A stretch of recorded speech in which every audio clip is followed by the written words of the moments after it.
హల్లెలూయా. ఆయన కృప నిరంతరం ఉంటుంది కనుక ఆయనకు కృతజ్ఞతాస్తుతులు మనం చెల్లించాలని మాట్లాడుతున్నాడు. దేవదేవునికి కృతజ్ఞతాస్తుతులు చెల్లించుడి, ఆయన కృప నిరంతరం ఉండును. ప్రభువునకు కృతజ్ఞతాస్తుతులు చెల్లించుడి, ఆయన కృప నిరంతరం ఉండునని భక్తుడు దేవుని స్తుతిస్తున్నాడు. ఆమేన్, హల్లెలూయా. అదే ఆశతో దేవుని సన్నిధిలో మనం ఉండాలి, ఆయన స్తుతించాలి, ఆయన కనపరచాలని మిమ్మల్ని అందరిని ప్రోత్సహిస్తున్నాను.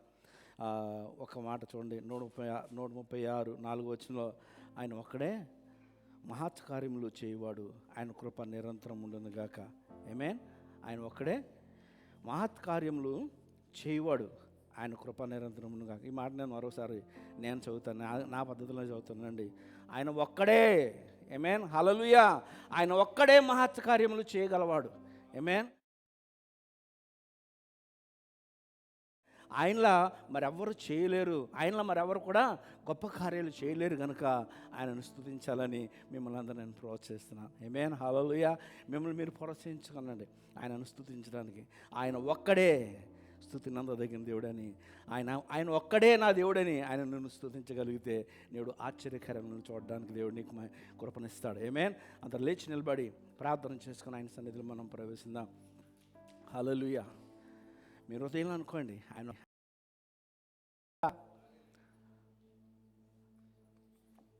సహోదరి రత్న గారు వచ్చి ప్రార్థన చేస్తారు.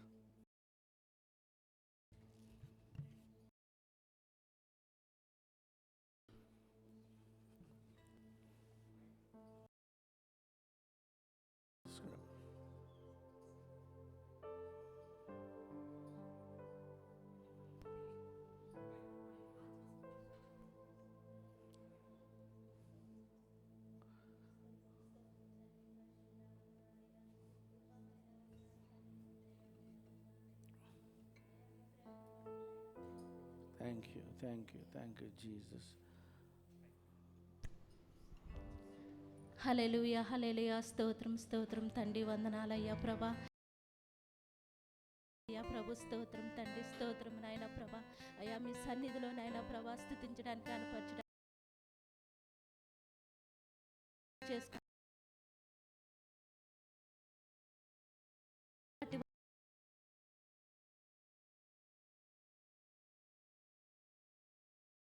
సన్నిధిలో నాయన ప్రభా ప్రతి ఒక్కరము తండ్రి ఆత్మతో సత్యముతో ఆరాధించడానికి నాయన రండి నాయన. ఎక్కడ మీ నామమును ప్రార్థిస్తారో రండి నాయన. అవును నాయన, మీరు ఒక్కరే నాయన ప్రభా. అవును నాయన,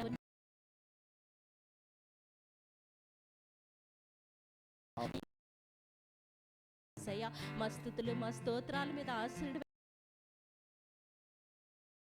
నాయన ప్రభా. మా హృదయాలు మా ఆత్మలు అయ్యా మా మనసులు అన్నీ కూడా అయ్యా ప్రభా మీ తట్టు నాయన ప్రభా అయ్యా తిప్పుకున్న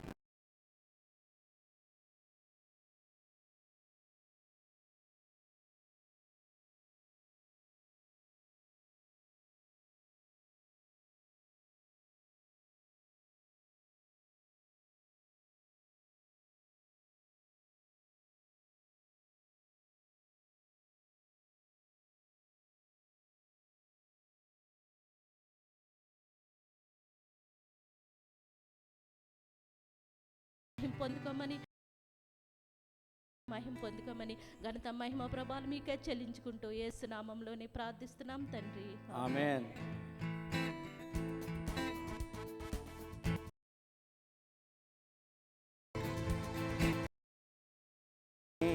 ప్రేమ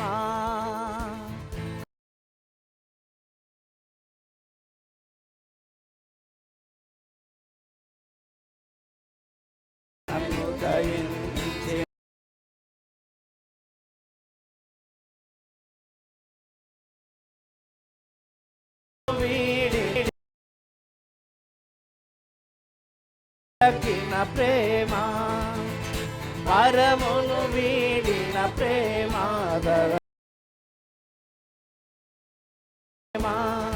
నన్ను కరుణించి ఆదరించి సేదరించి నిత్య జీవమిచ్చే.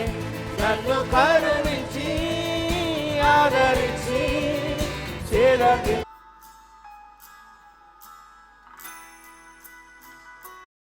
ప్రేమ పావన యేసుని ప్రేమ, సిలువలో పాపిని మోసిన ప్రేమ. పావన యేసుని ప్రేమ, సిలువలో పాపిని మోసిన ప్రేమ. నాకై మరణించి జీవమిచ్చి జయమిచ్చి తన మహిమనిచ్చే. నాకై మరణించి జీవమిచ్చి జయమిచ్చి తన మహిమనిచ్చే. ఆశ్చర్యమైన ప్రేమ, నా స్థితి చూచిన ప్రేమ, నాపై జాలిని చూపిన ప్రేమ. నా స్థితి చూచిన ప్రేమ, నాపై జాలిని చూపిన ప్రేమ. నాకై పరుగెత్తి కౌగిలించి ముద్దాడి కన్నీటిని తుడిచే. నాకై పరుగెత్తి కౌగిలించి ముద్దాడి కన్నీటిని తుడిచే. ఆశ్చర్యమైన ప్రేమ, శ్రమలు సహించిన ప్రేమ, నాకై శాపము నోర్చిన ప్రేమ. శ్రమలు సహించిన ప్రేమ, నాకై శాపము నోర్చిన ప్రేమ. విడనాడని ప్రేమది ఎన్నడు ఎడబాయదు. విడనాడని ప్రేమది ఎన్నడు ఎడబాయదు. ఆశ్చర్యమైన ప్రేమ. హల్లెలూయా, హల్లెలూయా. అదేవిధంగా మన రెండు చేతులు ఎత్తి దేవుని ఆరాధిద్దాం. ఆమేన్, హల్లెలూయా. ఆయనతో చెప్దాం. నీ చిత్తమునే చేసేదా, నీ మార్గములోనే నడచేదా, నీ సన్నిధిలోనే నిలచేదా, నిన్ను వెంబడించేదా. నీ చిత్తమునే చేసేదా, నీ మార్గములోనే నడచేదా, నీ సన్నిధిలోనే నిలచేదా, నేను వెంబడించేదా. ఆరాధన యేసు నీకే, ఆరాధన యేసు నీకే, ఆరాధన యేసు నీకే, ఆరాధన యేసు నీకే. గాలి నీరు అగ్నియు నీ అద్భుత మాటకు లోబడుచునేయున్నవి అన్ని వేళలా. గాలి నీరు అగ్నియు నీ అద్భుత మాటకు లోబడుచునేయున్నవి అన్ని వేళలా. ఆరాధన, ఆరాధన యేసు నీకే, ఆరాధన యేసు నీకే, ఆరాధన యేసు నీకే, ఆరాధన యేసు నీకే. నీటి పైన నడచిన నీ అద్భుత పాదములు చూచుచూనే నడచేదా అన్ని వేళలా. నీటి పైన నడచిన నీ అద్భుత పాదములు చూచుచూనే నడచేదా అన్ని వేళలా. ఆరాధన యేసు నీకే, ఆరాధన యేసు నీకే, ఆరాధన యేసు నీకే, ఆరాధన యేసు నీకే. హల్లెలూయా, హల్లెలూయా, హల్లెలూయా, హల్లెలూయా, హల్లెలూయా, హల్లెలూయా, హల్లెలూయా. తండ్రి, నువ్వు ఆరాధనకు యోగ్యుడైనా అయ్యా. నేను నీ సన్నిధిలో గడపాలని ఆశతో వచ్చానయ్యా. నేను ఈ దక్షిణాస్తము చాచినైనా మమ్మల్ని ఆశీర్వదించమన్నారు వచ్చిన నిజమైన స్తుతి ఆరాధన నీకు ఇవ్వడానికి మాకు సహాయం చేయి ప్రభా. నేను అన్ని మేలును జ్ఞాపకం చేసుకుంటూ నేను స్తుతించే భాగ్యం మీరు మాకు దాయిచ్చామన్నారు వచ్చిన.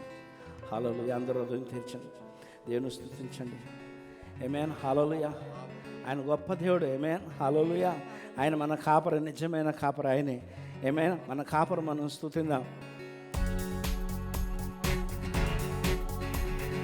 యెహోవా నా కాపరి, యేసయ్య నా ఊపిరి, నాకు లేమి లేదు.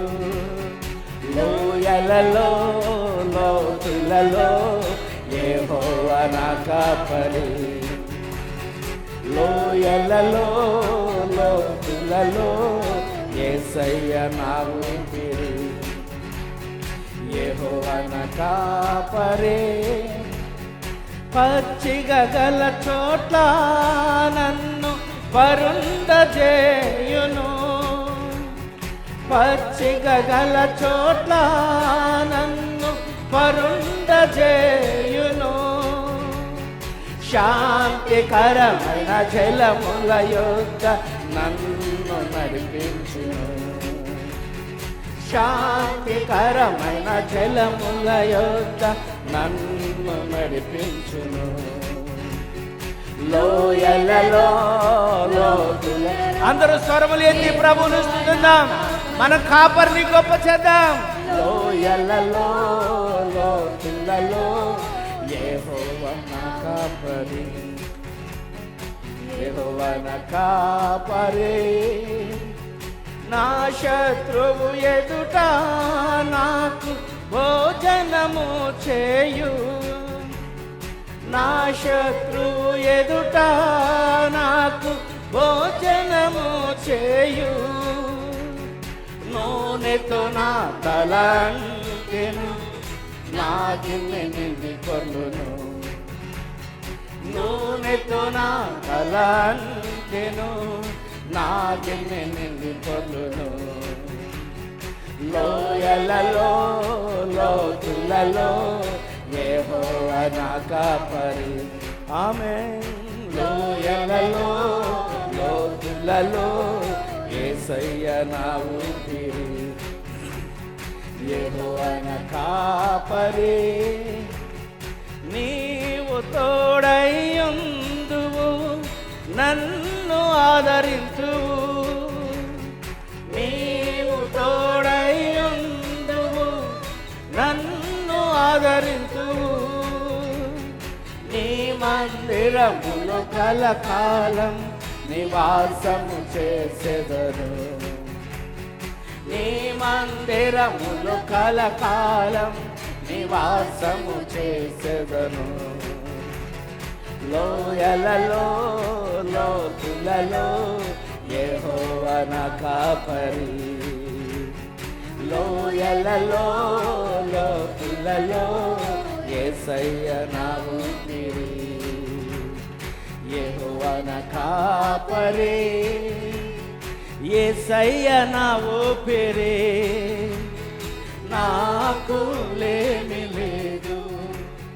లోయలలో లోతులలో యెహోవా నా కాపరి, లోయలలో లోతులలో యేసయ్య నా ఊపిరి. యెహోవా నా కాపరి, యేసయ్య నా ఊపిరి. ఆమేన్. హల్లెలూయా. హల్లెలూయా.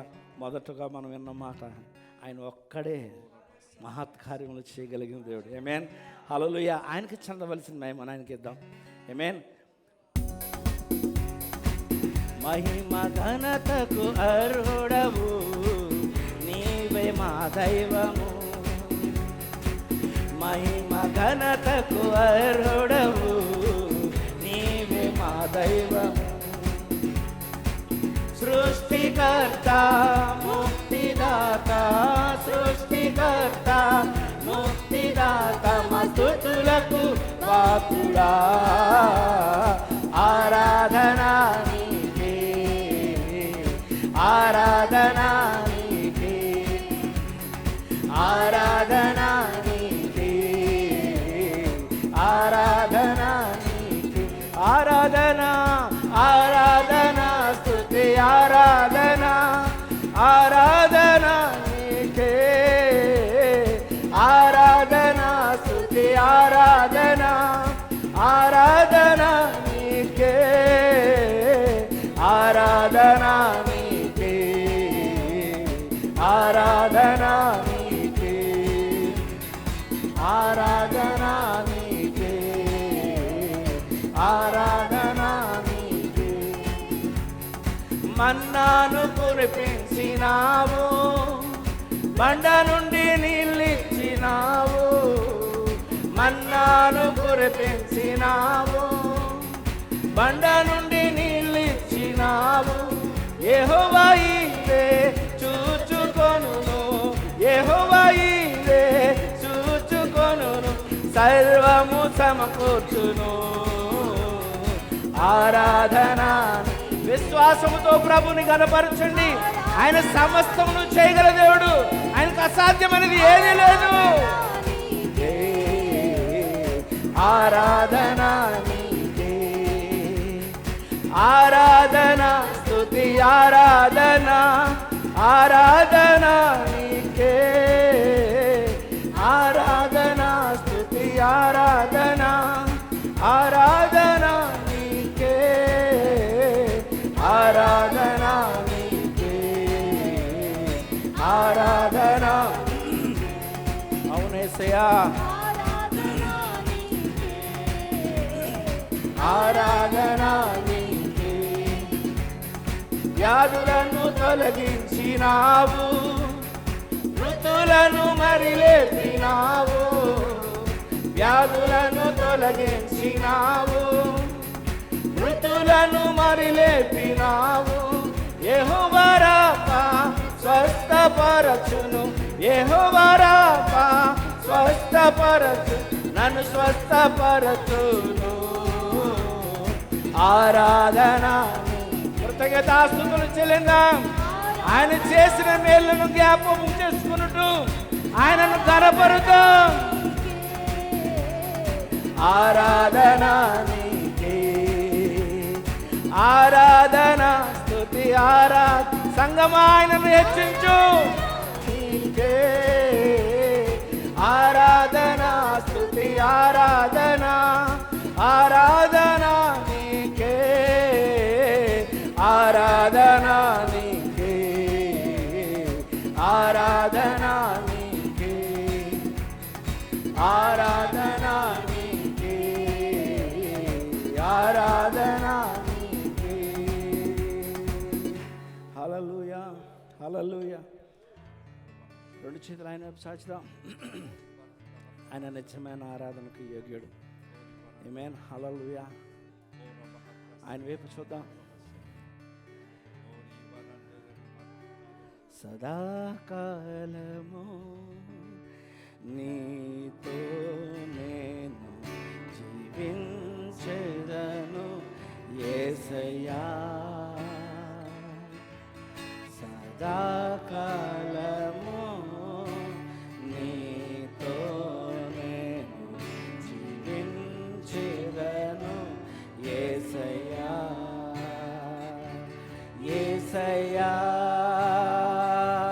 యేసయ్యా, యేసయ్యా, యేసయ్యా, యేసయ్యా, యేసయ్యా, యేసయ్యా, యేసయ్యా. పాపాల ఊబిలో పడియున్న నన్ను నీ ప్రేమతో పైకి లేపావయా, పాపాల ఊబిలో పడియున్న నన్ను నీ ప్రేమతో పైకి లేపావయా. ఏ తోడు లేని నాకు నా తోడుగా, నా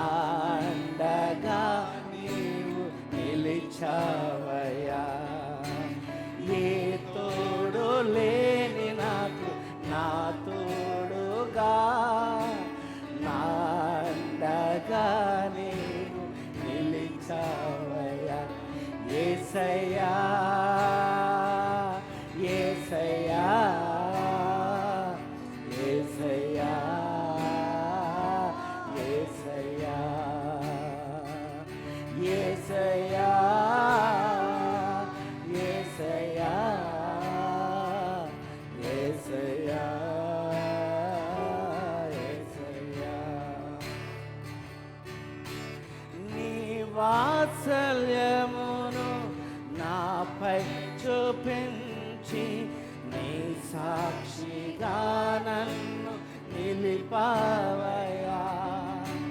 నీ వాత్సల్యమును నాపై చూపించి నీ సాక్షిగా నన్ను నిలిపావయ్యా. ఆశ్చర్య కార్యములు ఎన్నో చేసి నీ పాత్రగా నన్ను మలిచావయ్యా.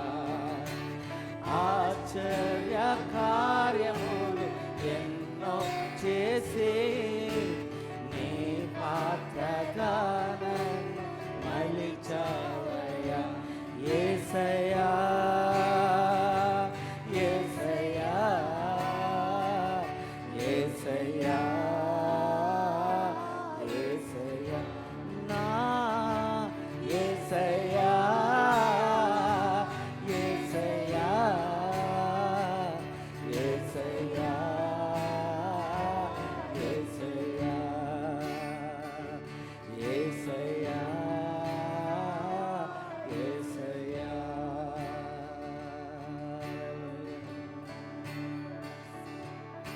హల్లెలూయా.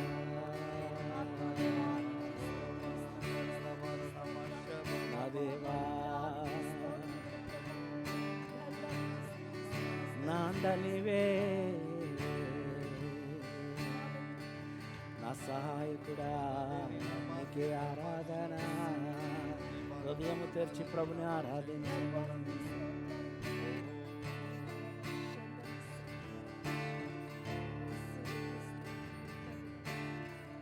ప్రభుని అడుగుదాం, అయ్యా నాతో మాట్లాడు ప్రభా, నా జీవితంలో మాట్లాడు ప్రభా. నా ఇష్ట ప్రకారంగా జీవిస్తున్నాను అయ్యా, నీ ఇష్ట ప్రకారంగా నన్ను మార్చయ్యా, నీ చిత్తంలో నన్ను నడిపయ్యా అని దేవుని వేడుకుందాం. నీ ఇష్ట ప్రకారంగా నేను నడిస్తే నీవు ఇష్టమైన చోటకి వెళ్ళగలుగుతావు. ఆయన చిత్త ప్రకారంగా నడిస్తే ఆయన ఉండో చోటుకి వెళ్ళగలుగుతావు. హల్లెలూయా. ఓ రబరా మన నాతో మాట్లాడు ప్రభువా, నీవే మాట్లాడుమయ్యా. నాతో మాట్లాడు ప్రభువా, నీవే మాట్లాడుమయ్యా. నీవు పలికితే నాకు మేలయ్యా, నీవు పలికితే నాకు మేలయ్యా. నీ దర్శనమే నాకు చాలే. అవునేసయ్యా, నీ దర్శనమే నాకు చాలయ్యా. నాతో మాట్లాడు ప్రభువా, నీవే మాట్లాడు. మాట్లాడే దేవుని అడుగుదాం. నాతో మాట్లాడు ప్రభువా, నీవే మాట్లాడు అయ్యా. నీ వాక్యమే నన్ను బ్రతికించేది, నా బాధలలో నెమ్మదినిచ్చేది. నీ వాక్యమే నన్ను బ్రతికించేది, నా బాధలలో నెమ్మదినిచ్చేది. నీవు పలికితే నాకు మేలయా, నీవు పలికితే నాకు మేలయా. నీ దర్శనమే నాకు చాలయా, నీ దర్శనమే నాకు చాలయా. నాతో మాట్లాడు ప్రభువా, నీవే మాట్లాడు అయ్యా. నాతో మాట్లాడు ప్రభువా, నీవే మాట్లాడు అయ్యా. నీ వాక్యమే స్వస్థత కలిగించేది, నా వేదనలో ఆదరణిచ్చేది. నీ వాక్యమే స్వస్థత కలిగించేది. నా వేదనలో ఆదరణిచ్చేది. నీవు పలికితే నాకు మేలయా. ఆయన వైపు చూస్తూ నాకు మేలయా. నీ దర్శనమే నాకు చాలయా. నీ దర్శనమే నాకు చాలయా. నాతో మాట్లాడు ప్రభువా, నీవే మాట్లాడునయ్యా. నాతో మాట్లాడు ప్రభువా, నీవే మాట్లాడునయ్యా. నీ వాక్యమే నన్ను నడిపించేది. నా మార్గములో వెలుతురునిచ్చేది. అవునేసయ్యా, నీ వాక్యమే నన్ను నడిపించేది. నా మార్గములో వెలుతురునిచ్చేది. నీవు పలికితే నాకు మేలయా. నీవు పలికితే నాకు మేలయా. నీ దర్శనమే నాకు చాలయా. నీ దర్శనమే నాకు చాలయా. నాతో మాట్లాడు ప్రభువా, నీవే మాట్లాడునయ్యా. నాతో మాట్లాడునయ్యా. నీవే మాట్లాడునయ్యా. హల్లెలూయా, హల్లెలూయా. పరిశుద్ధాత్ముడా, అయినా సత్యస్వరూపి వచ్చినప్పుడు మమ్మలను సర్వసత్యము నడిపిస్తానని వాగ్దానం చేశాను. నా వాటిలోని తీసుకొని మీతో మాట్లాడతానని వాగ్దానం చేశాను. అయ్యా, ఉదయకాలం నీ నోటి మాటలు వినాలని ఆశతో ఉన్నామయ్యా. నన్ను బిడ్డలు ఉన్న ప్రభా ఏ స్థితిలో వచ్చారో నాకు తెలియదు నాయనా. నేను నీ బిడ్డలు యొక్క ధ్యానం చూస్తున్నాను. ఆశతో వారు అడిగి ఉన్నారయ్యా, నువ్వు మాట్లాడాలని, నీ స్వరం వినాలని నా ప్రభా ఆశతో కలిగి ఉంది నా ప్రభా. నీ బిడ్డలేక ఆశను తీర్చమని అడుగుచిన, సూటిగా మాట్లాడమని అడుగుచినానయ్యా. నా ప్రభా మా బ్రతుకులు మార్చమని అడుగుచినయ్యా. తను నీ చిత్తంలో నడిపించుట నేర్పించమని అడుగుచినాను తండ్రి. జయ జీవితము ఏ విధంగా నా ప్రభా మేము పొందుకోవాలో నా ప్రభా తను నీ వాక్యం ద్వారా మీరు మాకు నేర్పించమని అడుగుచున్నాను తండ్రి. నీకు వందనాలు, నీకు స్తుతులు స్తుతులు స్తోత్రాలు చెల్లిస్తూ సమస్త మహిమకు నీవు ఒక్కడివే అర్హుడు అని నీ నామను కనపరుస్తున్నాం తండ్రి. అయినా ఈ సమయంలో నీ శరీరంలోను నీ రక్తంలోను తండ్రి నైనా నీ చిత్త ప్రకారంగా నా ప్రభా నీ ఉద్దేశ ప్రకారంగా నిన్ను ప్రేమిస్తూ దాంట్లో పాలు భోగవస్తానికి నా ప్రభ నేడు సిద్ధపడి వచ్చినామయ్యా. తండ్రి నైనా మమ్మలను నా ప్రభ దీవించమని అడుగుచిన, నీలో మమేకమై ఏకమై తండ్రి నైనా నీ నామం ఇచ్చించే భాగ్యం మీరు మాకు దాయిచ్చేయమని నిన్ను ఆరాధిస్తూ స్తుతిస్తూ గణపరుస్తూ సమస్త మహిమ నీకే చెల్లిస్తూ నీ పాదాలు ఎదుట సాగిలపడుచు యేసుక్రీస్తు వారి పరిశుద్ధ నామములో ఆరాధించి వేడుకొని నామ పరమ తండ్రి, ఆమేన్. హల్లెలూయా. అందరూ చప్పట్లు కొట్టి రావణ గణపడదాం. అందరూ బాగున్నారా? బాగున్నారు అందరూ ఒకసారి గట్టిగా హల్లెలూయా చెప్దాం. హల్లెలూయా, ఆమేన్. పాస్టర్ మనోహర్ గారిని చప్పట్లతో ఆహ్వానిద్దాం.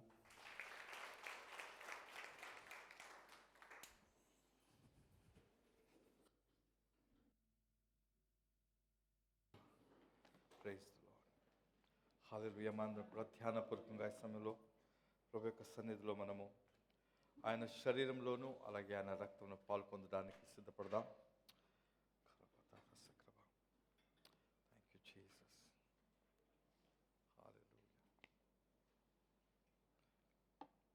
మొదటి కొరింథీయులకు రాసిన పత్రిక 11వ అధ్యాయము 23వ వచనం నుంచి మనము చదువుకొని ఒకసారి మనం సిద్ధపరచుకుందాం.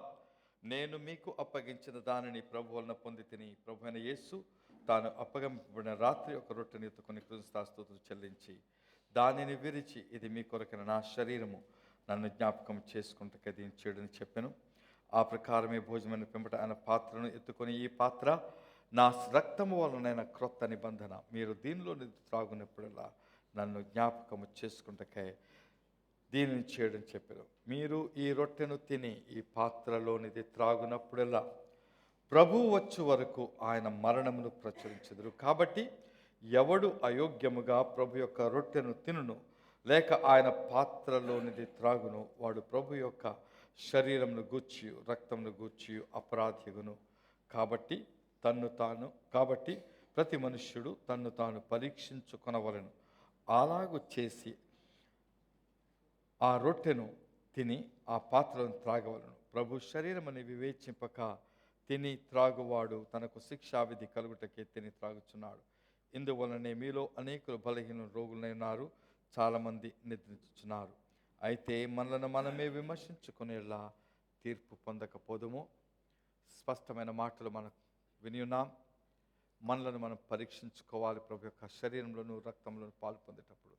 ఎందుకంటే ఇది యేసు యొక్క మరణాన్ని ప్రచురించుట కొరకు, మనము గుర్తు చేసి జ్ఞాపకము చేసుకునే కొరకు ఇవ్వబడినటువంటి ఈ యొక్క మరి పద్ధతిని మన దేవుడు యేసు ప్రభు తానే నేర్పించాడు. సంఘముది ఎల్లప్పుడూ చేయాలని. మనం అపొస్తలుల కార్యం 2వ అధ్యాయం చూసినట్లయితే వారు ఇంటింటా రొట్టె విరుచు, అంటే ప్రతిదినం కూడా వారు దీంట్లో పాలు పొందుకొని ప్రభు యొక్క మరణాన్ని గుర్తు చేసుకునేవారు. కాబట్టి ఈ సమయంలో దీంట్లో పాలు పొందుకునే ముందు ప్రార్థన చేసుకుందాం. ప్రార్థన మీరు ముందే ఇంట్లో సిద్ధపడి వచ్చిన్నారు నమ్ముచున్నాను, ఎందుకంటే మీకు గుర్తు చేయబడుతుంది.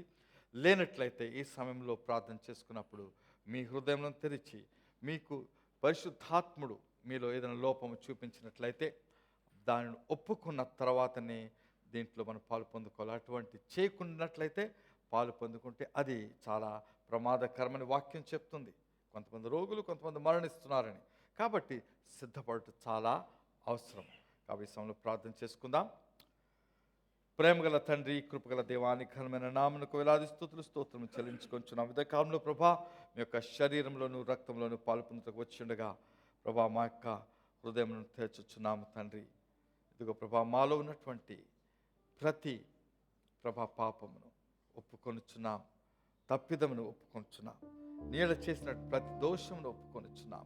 ప్రభా మమ్మల్ని కరుణించి ప్రభా మీ కృపచేత మీరు క్షమించి మరి మీ యొక్క రక్తంలో మరొకసారి మమ్మల్ని కడిగి మీ కొరకు పరిశుద్ధులుగా చేసుకోమని ప్రార్థన చేస్తున్నాం. అలాగే ఈ సమయంలో మా ముందు చూపడినటువంటి ఈ రొట్టె మీ శరీరముగాను ఈ రసమును మీ యొక్క రక్తముగాను అభిషేకించి ప్రభా మరి పరిశుద్ధపరిచి దానిలో మేము పాలు పొందినట్లుగా కృప చూపించమని ప్రభా మహిమ మీకు ఒక్కరికే చెల్లించుకుంటూ ఇదిగో మీరు మా కొరకు శిలువ మీద పొందిన ప్రతి మరి ప్రభా బాధను కష్టము కూడా గుర్తు చేసుకుంటున్నాం. దానిట్లో మీరు మహిమ పొందుకోవాలని మా ప్రభువును రక్షకుడైనటువంటి యేసుక్రీస్తు పరిశుద్ధ నామములో ప్రార్థన చేస్తున్నాం తండ్రి. ఆమేన్.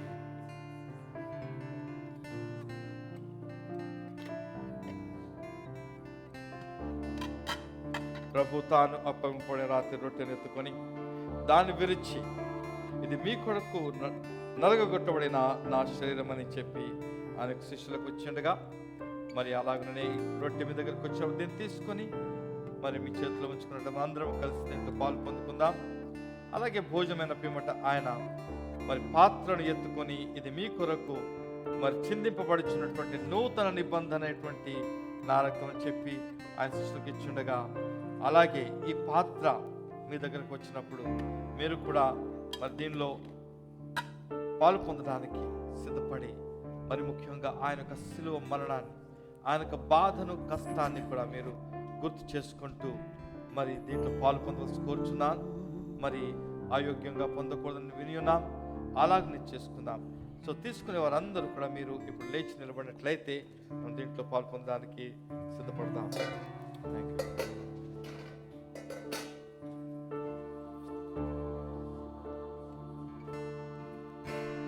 సిల్వలో నాకై కార్చెను యేసు రక్తము, సిల్వలో నాకై కార్చెను యేసు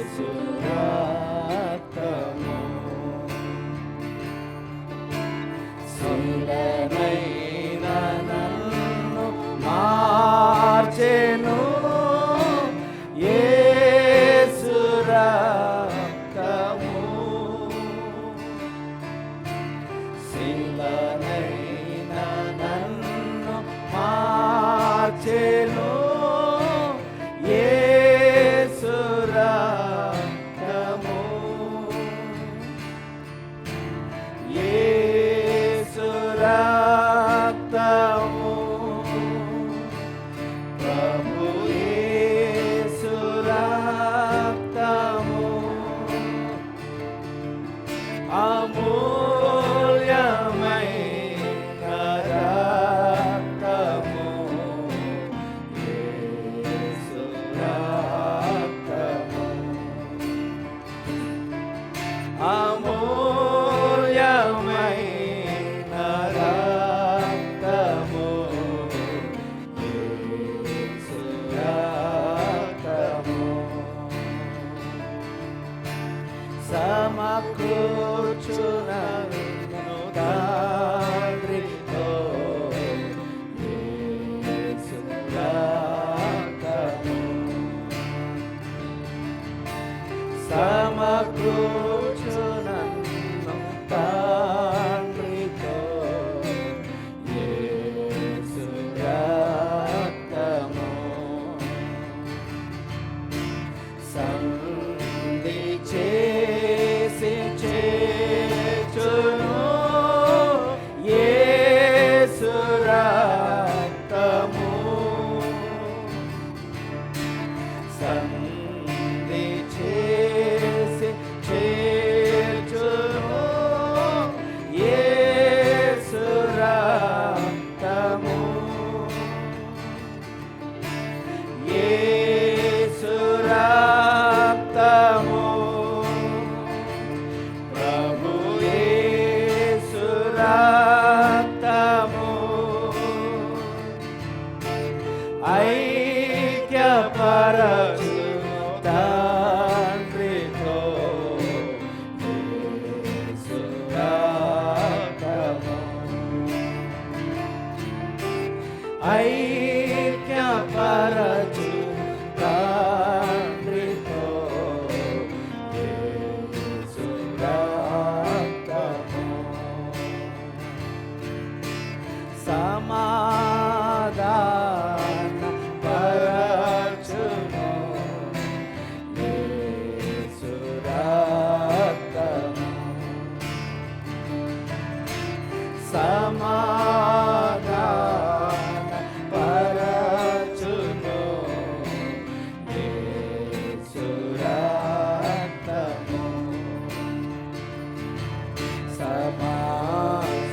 సమస్యలన్నీ తీర్చును యేసు రక్తము,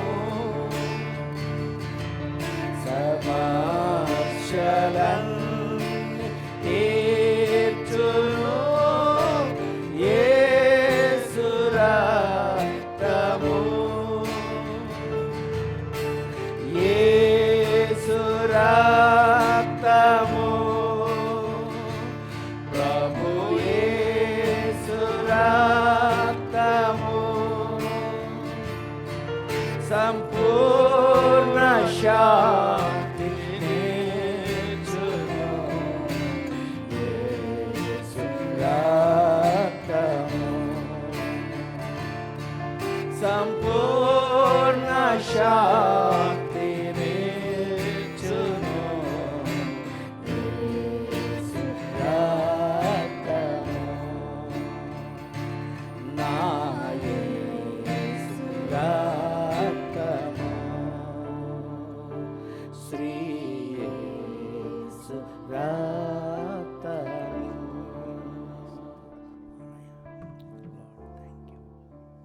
మన చేతిలో ఉన్నటువంటి ప్రభు యొక్క శరీరంను మనమందరం కూడా ఆరాధన పూర్వకంగా ఒకేసారి దీంట్లో పాల్పొందుకుందాం.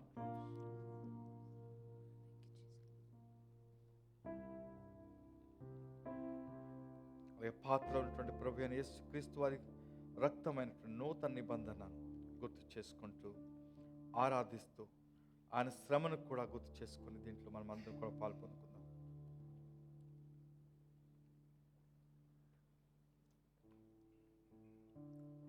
అందరం కూడా మన నోరు తెరిచి మన ప్రభు అయిన దేవునికి వందనాలు చెల్లించుకుందాం, స్తుతులు చెల్లించుకుందాం.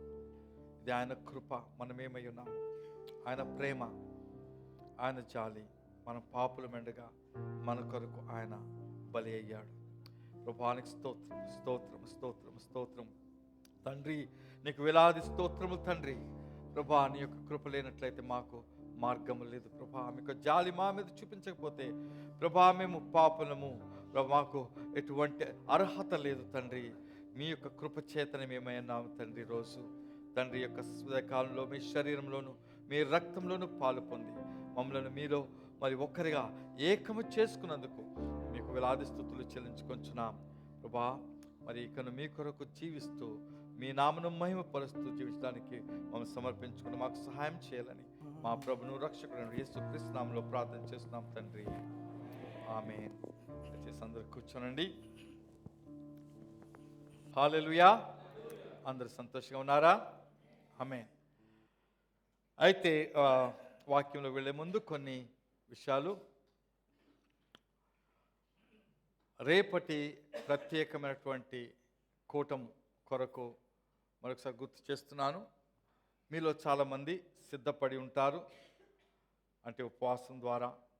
అందరూ తెలియదు నాకు ఎంతమంది అయితే సిద్ధపడి ఉంటారని నమ్ముచున్నాను.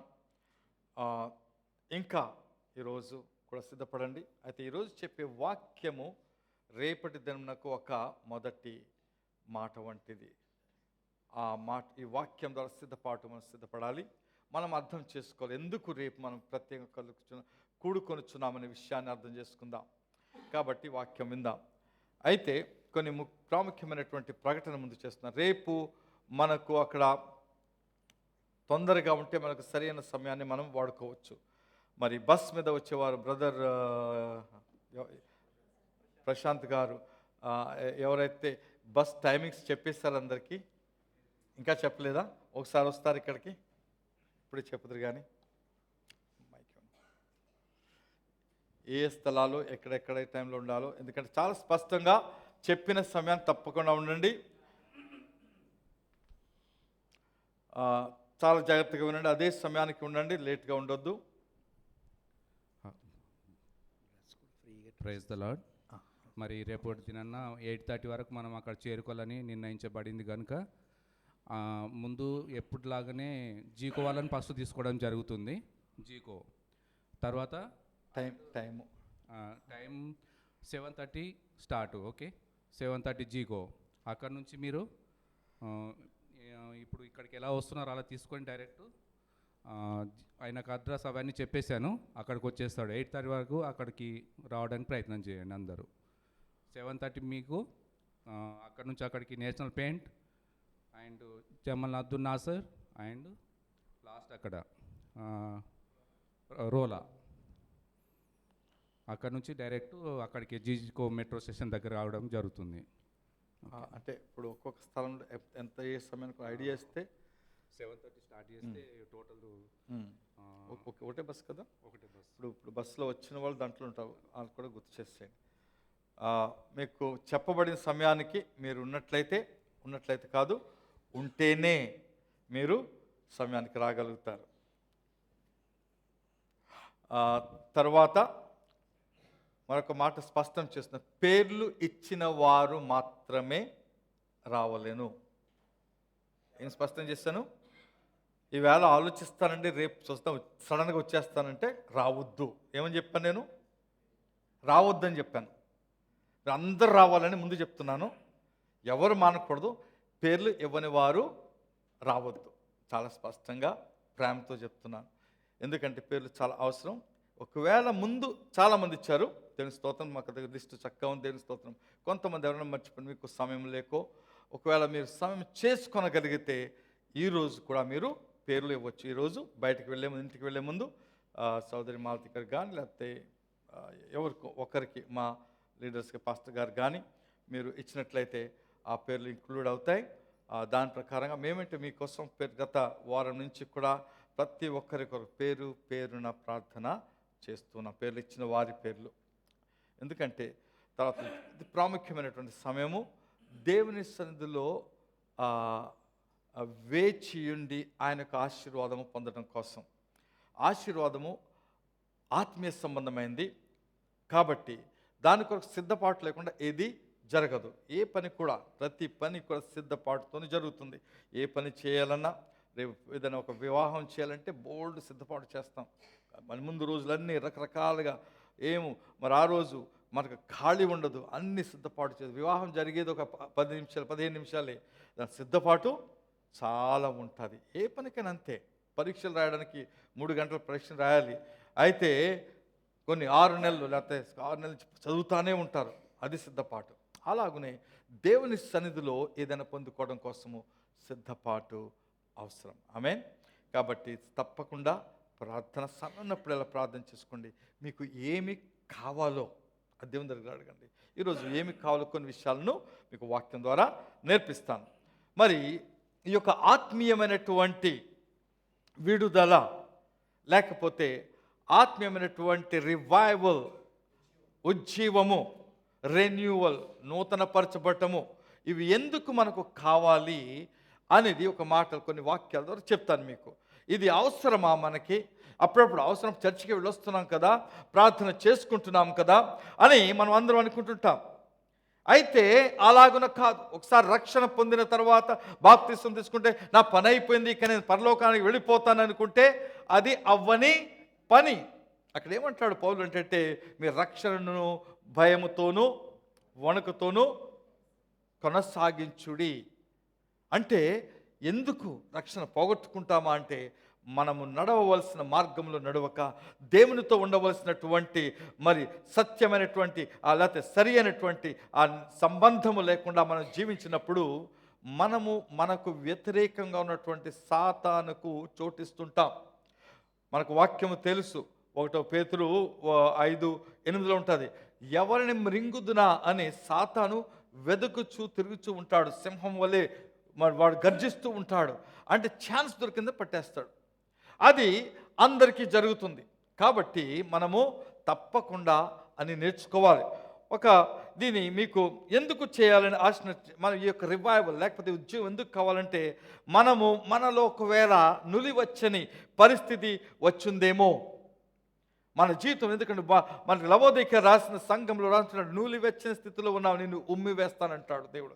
నులివెచ్చిన స్థితి ఏమైనా ఉందానేమో పరీక్షించుకునే సమయం ఇది. అలాగే మనలో ఉండవలసిన అగ్ని, ఆ పరిశుద్ధాత్మ అగ్ని లేకుండా చల్లారిపోయిందేమో. అక్కడ దేవుడు అంటాడు ఇశ్రాయేలుతో, మీ ఈ యొక్క ఈ బలిపీఠం మీద అగ్ని ఎప్పుడు ఆరకూడదు, దివారాత్రము అదే అగ్ని ఉండాలి. కొత్త అగ్ని పెట్టి ఇవాళ పర్లేదు పోయింది కదా ఇంకో అగ్ని వెలిగిస్తా అంటే కుదరదు. దేవుడు పంపించిన అగ్ని అది పరలోకం నుంచి, కాబట్టి అది ఎల్లప్పుడూ కూడా మండుచూ ఉండాలి. అంటే అక్కడ ఉన్నటువంటి ఆ యొక్క యాజకులు దాన్ని ఎప్పుడు కూడా చూస్తూ, రాత్రింపగలు కూడా చూస్తూ అది మండునట్లుగా కాపాడేవారు. సంవత్సరాలు 1000 సంవత్సరాలు అదే అగ్ని మొదట ఏది ఆరంభమైందో అదే మీకు ఇవ్వబడిన పరిశుద్ధాత్మ అగ్ని ఆరిపోతుందేమో, జాగ్రత్తగా చూసుకోవడానికి ఇది సమయం.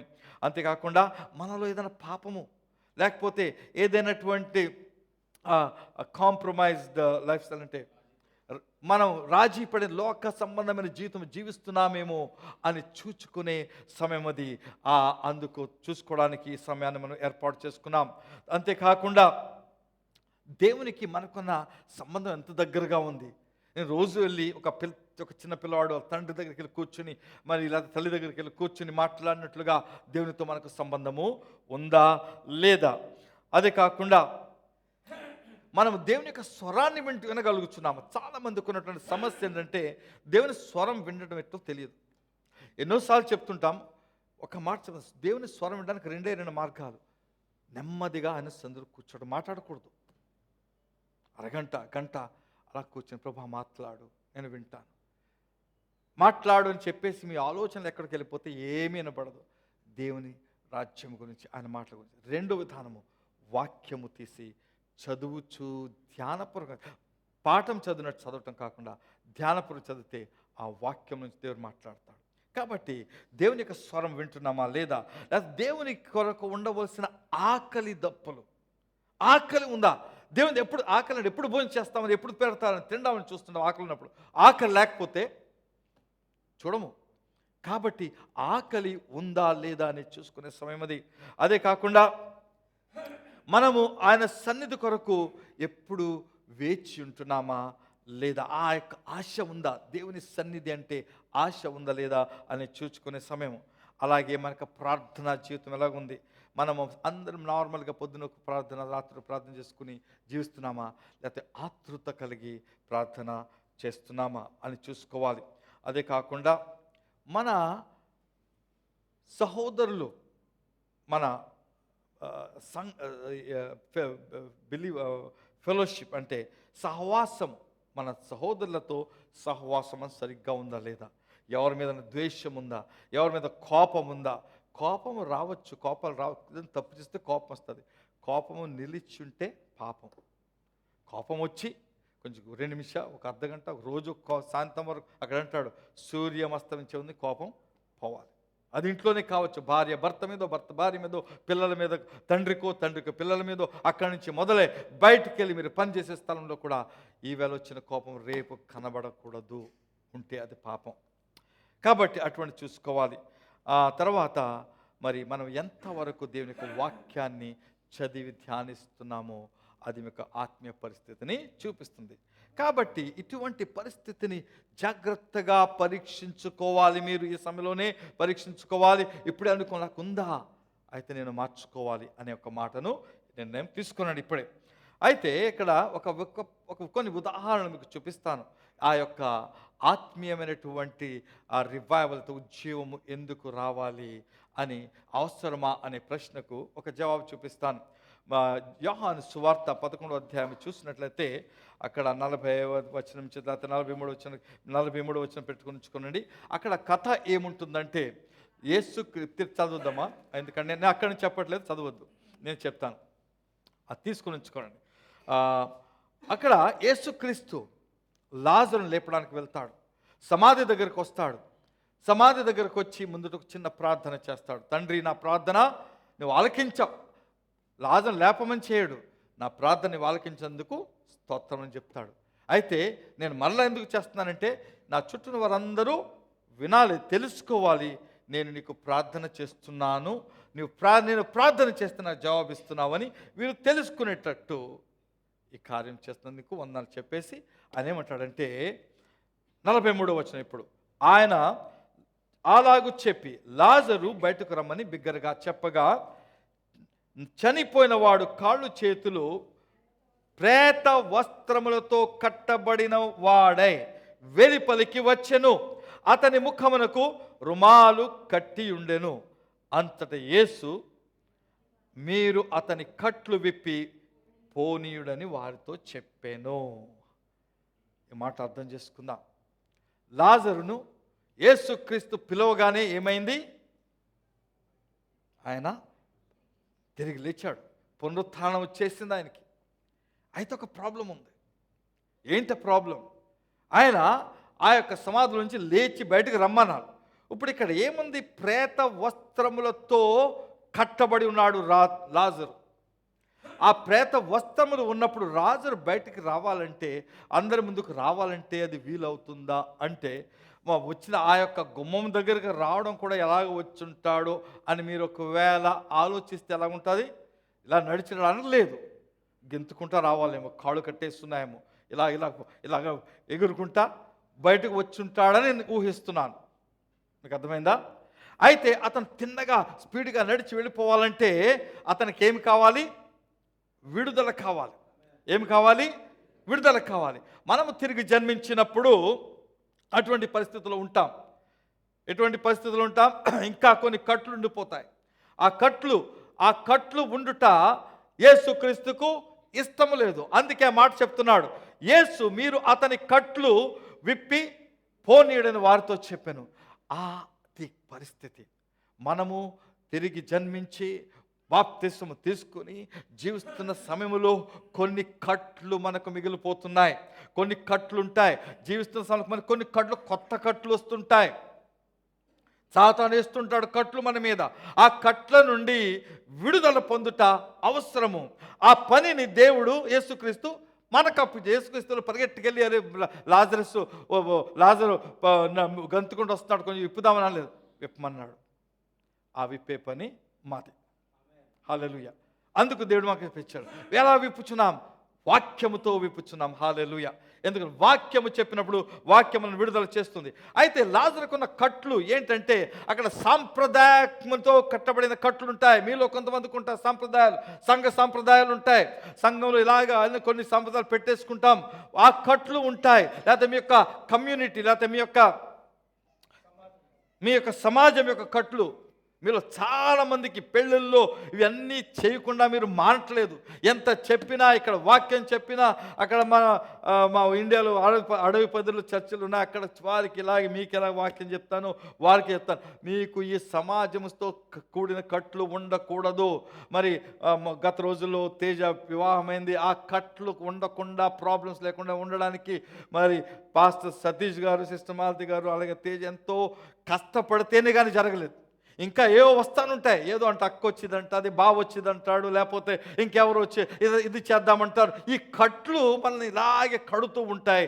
వాటిని చెప్పించుకోవాలి. మన దేవుని బిడ్డలమైనప్పుడు మనకు దేవుని మార్గంలో చేయాలి తప్పిస్తే ఈ లోక సంబంధం ఇంకా కులాలని, ఇంకా ఈ కులం ఆ కులం ఉండవు. అసలు దేవుని సృష్టించిన కులం ఎక్కడొస్తుంది? మనం నమ్ముచున్నామా లేదా?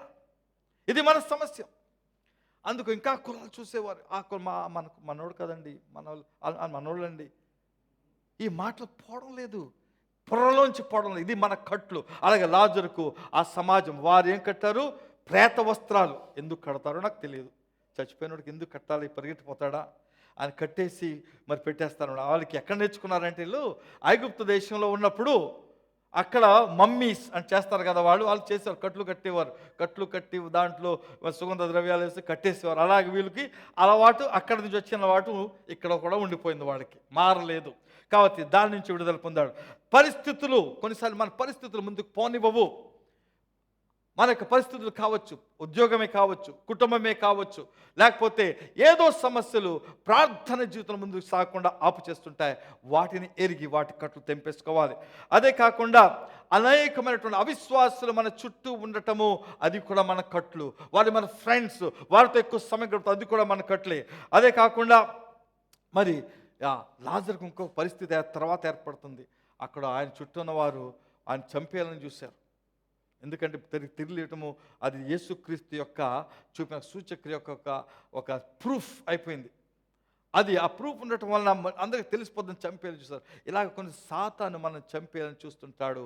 ఈ కట్ల నుండి మనం తప్పకుండా విడబడాలి. కాబట్టి ప్రతి మనుష్యుడు కూడా ఏదో కట్లతో వాడు ఉంటాడు. కాబట్టి ఆ విడిపించుకోవడానికి అది ఎక్కడ జరుగుతుందంటే దేవుని వాక్యం ద్వారా, ఆయన సన్నిధిలో ఉండటం ద్వారా అది జరుగుతుంది. అంతే మనం ఒకటి అర్థం చేసుకోవాలి, యేసుక్రీస్తు మన కట్లను విప్పడం కోసం వచ్చాడని వాక్యం చెప్తుంది. యెషయా గ్రంథం 61వ అధ్యాయంలో 1వ వచనం చూసినట్లయితే, యెషయా 61:1, ప్రభు యెహోవా ఆత్మ నా మీదికి వచ్చినది, దీనులకు సువర్తమానం ప్రకటించుటకును, యెహోవా నన్ను అభిషేకించును, నలిగిన ఉదయం గల వారిని దృఢపరచుటకును, చెరలో ఉన్న వారిని విడుదలను, బంధింపబడిన వారికి విముక్తి ప్రకటించుటకును అని యేసుక్రీస్తును కూర్చిన ప్రవచనం అక్కడ చెప్పబడింది. అదే మాట లూకాసు వార్తలో మరి యేసుక్రీస్తు చదివి ఇది మీ యొక్క వినికిడిలో నెరవేరింది అని ఆయన చెప్పుచున్నాడు. హల్లెలూయా. కాబట్టి ఆయన మనలను విడిపించడానికి వచ్చాడు. యేసుక్రీస్తు నామములోనే మనకు విడుదల, ఆయన మాట ద్వారానే మనకు విడుదల. మనందరికీ ఇంకా ముందు చూసినట్లయితే, ఎట్లు నేను రక్షించబడిన నాకు ఎట్లు ఉంది అని మీరు అనుకున్నట్లయితే, ఎట్లు సాతానుని బంధించగలడు? నేను దేవుని బిడ్డను కదా, నాకు సాతాను ఎలా బంధించగలడు? సాతాను నా మీద ఎలా పనిచేస్తాడని చాలామంది బిలీవర్స్ మేము ఏమిటంటే డెలివరెన్స్ మినిస్ట్రీ అంటే విడుదల చేయటం. ఎక్కడి నుంచి విడుదల? సాతాను నుంచి విడుదల. కొంతమందికి అయితే సాతాను పట్టుకొని లోపలే ఉండి వాడిని పట్టేసుకొని ఏమి చేయకుండా, అంటే దెయ్యం పట్టిందంటాం, అటువంటి పరిస్థితుల్లో ఉంటారు. కొంతమంది కనబడతారు, కొంతమంది కనబడరు. అయితే మేము బిలీవర్స్ లేకపోతే మేము విశ్వాసులం కదా, మాకు సాతాను కట్లు ఉంటాయా అని చాలామంది అనుకుంటారు.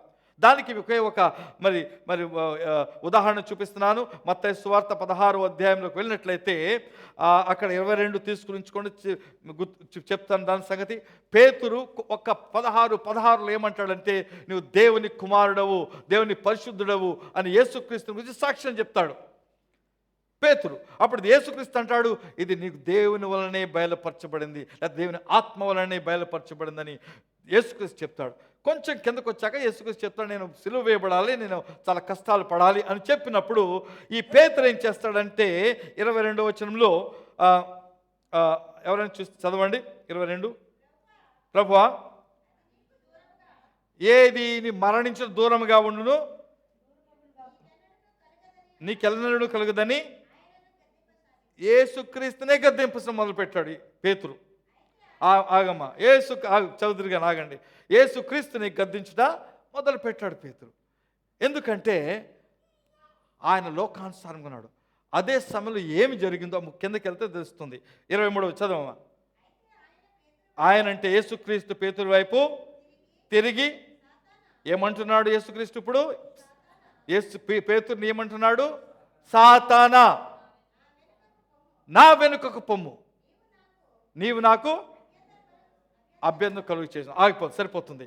ఇక్కడ ఏంటంటే ఒక క్షణము ముందే పేతురు పరిశుద్ధాత్మతో ఉన్నాడు, దేవుని ఆత్మ చేత యేసును ప్రభు అని పిలిచాడు. ఇప్పుడు యేసుక్రీస్తుకు వ్యతిరేకమైన మాట, అంటే ఆయన చేయకూడని మాటను ఆయనకు చెప్పుచున్నాడు. అంటే సాతాను అక్కడ ఆయన మీద పనిచేస్తాడు. అందుకే యేసుక్రీస్తు ఏమన్నాడు? సాతాన పొమ్మంటున్నాడు. అంటే సాతాను ఈ పేతురుకు ఆ సమయంలో సాతాను ఉండి ఆయన మనస్సును తన ఆధీనము చేసుకొని ఈ మాటలు పలికించటాన్ని బట్టి యేసుక్రీస్తు అలా చెప్తున్నాడు. కాబట్టి చాలా అవసరము మనంలో మనం చేసే పనుల ద్వారా, మనకు వచ్చే ఆలోచనల ద్వారా మనము దేవుని కొంచెం దూరంగా పక్కగా ఉన్నప్పుడు ఏం జరుగుతుందంటే సాతాను మన మనస్సులను తన ఆధీనంలో చేసుకొని పాపము చేయనట్లుగా, కట్టబడినట్లుగా, కట్లలో ఉండినట్లుగా సాతాను ఎప్పుడు తన కార్యమును జరిగిస్తున్నాడు. దాని నుంచి మనము తప్పించుకోవాలి, దూరం రావాలి. మనకు మాట యేసుక్రీస్తు ఇక్కడ చెప్పిన మాట, ఆ మాట చెప్పినప్పుడు సాతాను వెళ్ళిపోయాడు. అలాగునని ఆయన మాట మనల్ని విడుదల చేస్తుంది. ఇంకొక ఎగ్జాంపుల్ చెప్తాను. మరి పరిశుద్ధుడైన పౌలు కావస్తే తీసుకుని ఉంచుకోండి. అపోస్తలుల కార్యం 9వ అధ్యాయం తీసుకుని ఉంచుకోనండి. పరిశుద్ధుడైన పౌలు యేసుక్రీస్తును కలుస్తున్నాడు. ఆ యొక్క దమస్కు మార్గములో యేసుక్రీస్తు దర్శనం చూస్తున్నాడు.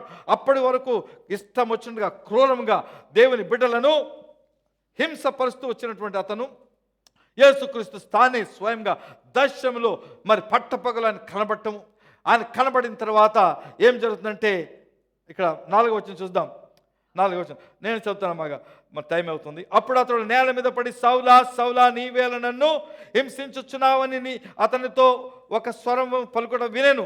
అప్పుడు అంటాడు, ప్రభువా నీవెవడు అని అడుగగా అతడు, నేను నీవు హింసించున్న యేసును, లేచి పట్టణంలోనికి వెళ్ళుము, అక్కడ నీవు ఏమి చేయవలనో నీకు తెలుపబడింది. ఎప్పుడైతే యేసుక్రీస్తు దర్శనము సౌలు చూశాడో అదే సమయంలో అతనిలో మార్పు. ఎందుకు నీవేం చేయాలని అడుగుతాడు అంటే, నీ ఇష్టం చేస్తాను ప్రభా అని ఇష్టపడ్డాడు.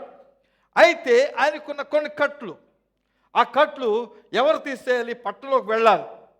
అక్కడికి వెళ్ళినప్పుడు అక్కడ ఏం చేయాలో చెప్తాను అని అక్కడ వెళ్ళిపోతాడు. అప్పుడు అక్కడ అననీయ అనే ఆయన ఇంటి దగ్గరికి ఆయన నీ దగ్గరకు వచ్చి ప్రార్థన చేస్తానంటాడు. అది మనం చూసినప్పుడు 17వ వచనం ఉంటుంది. అననీయ అనే ఆ యొక్క దేవజనుడు వస్తాడు సౌలు దగ్గరికి. సౌలు దగ్గరికి వెళ్ళమని దేవుడు చెప్పినాడు. నేను ఎలా వెళ్ళను, చాలా దుర్మార్గుడు కదంటే, నేను చెప్పింది చెయ్యి, నాకు తెలుసు, అతను ఎలా మారుస్తానో చూడు. అప్పుడు అననీయకు చెప్పిన మాట అననీయ చేస్తాడు. చూడండి 17వ వచనంలో, ఆ అననీయ వెళ్ళి ఆ ఇంట ప్రవేశించి అతని మీద చేతులుంచి, సౌలా సహోదరుడా, నీవు వచ్చిన మార్గంలో నీకు కనబడిన ప్రభువైన యేసు నీవు దృష్టి పొంది పరిశుద్ధాత్మతో నింపబడినట్లు నన్ను పంపినాడని చెప్పాను. అంటే ఒక పనిగా ఇప్పుడు ఆయన దర్శనం చూశాడు, ఇంకా దృష్టి లేదు. ఆయన ఎలాగ నడవాలో ముందుకు వెళ్ళడానికి దృష్టి లేదు. ఆయనకి ఇంకా తెలియదు, తేట లేదు. కాబట్టి ఆయన వచ్చి ఆయన మీద చేతులుంచినప్పుడు ఏమి జరిగిందంటే, అప్పుడే అతని కళ్ళ నుండి పొరల వంటివి రాలగా, మనకు కొన్నిసార్లు పొరలు ఉంటాయి. దేవుని మార్గములు స్పష్టంగా కనబడిన పరిస్థితి ఉంటుంది. ఆ పరిస్థితి నుండి బయటకు రావాలంటే ప్రార్థన చేయబడాలి. దేవుని దైవజనులు మీ మీద చేతులు ఉంచాలి, మీకు ప్రార్థన చేయబడాలి. ప్రార్థన చేసినప్పుడు ఆ పొరలు పోతాయి. అందుకు మనకు రివైవల్ కావాలి, ఉజ్జీవము కావాల్సిన అవసరం ఉంది. ఇంకొక విషయం చెప్తున్నా ఇక్కడ ఏంటంటే, ఎలాగొస్తుందంటే మనకు యోహాను సువార్త 8:32 అప్పుడు సత్యము మిమ్ములను స్వతంత్రులుగా చేయండి. సత్యము మీకు చెప్పబడినప్పుడు, వాక్యముగా మీకు చెప్పబడినప్పుడు ఆ సత్యము మీకు స్వతంత్రులుగా చేస్తుంది. అలాగే ఇంకొక కథ చెప్తాను. జక్కయ్య యేసును ముఖాముఖిగా చూడాలని ఆశపడ్డాడు. జక్కయ్య ఈరోజు ఈ యొక్క ఆశ మీలో ఉండాలని మీతో నేను చెప్పుచున్నాను. ఏం చేశాడంటే లూకాసు సువార్త 19వ అధ్యాయం 3వ వచనం చూసినట్లయితే, యేసు ఎవరో అని చూడగోరేను అని, ఎవరో అని చూడగోరాడు.